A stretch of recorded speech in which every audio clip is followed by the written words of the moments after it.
Lionel Messi ও Cristiano Ronaldo, দুই কিংবদন্তি বিশ্ব ফুটবলের দুই নেতা।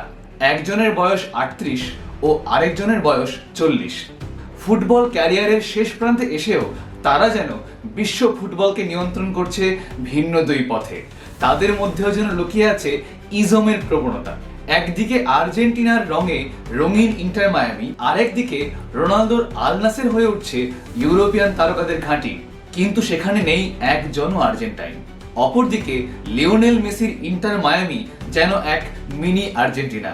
মেসির সাবেক সতীর্থ ও আর্জেন্টাইন কোচ হাভিয়ের মাচেরানোর অধীনে খেলছেন 11 জন আর্জেন্টাইন ইন্টার মায়ামিতে। সদ্য যুক্ত হয়েছেন রদ্রিগো ডে পল, তার আগে গনজালো লুজান, ফাকুন্দো ফারিয়াস।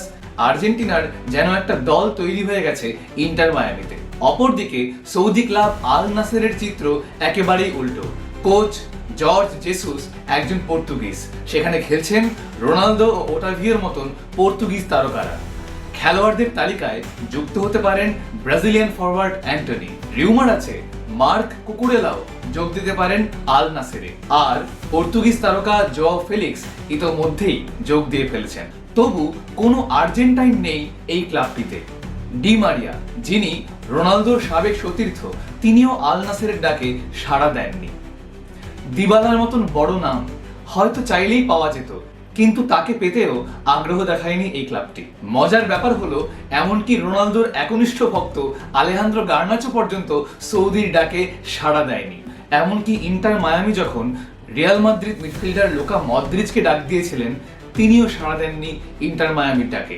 এই ঘটনা একটাই বার্তা দিচ্ছে, এক প্রচ্ছন্ন মেরুকরণ তৈরি হচ্ছে ফুটবল দুনিয়ায়। রোনালদোর আল নাসেরে একজনও আর্জেন্টাইন নেই, আর অপরদিকে মেসির ইন্টার মায়ামিতে তৈরি হচ্ছে এক আর্জেন্টাইন বলয়।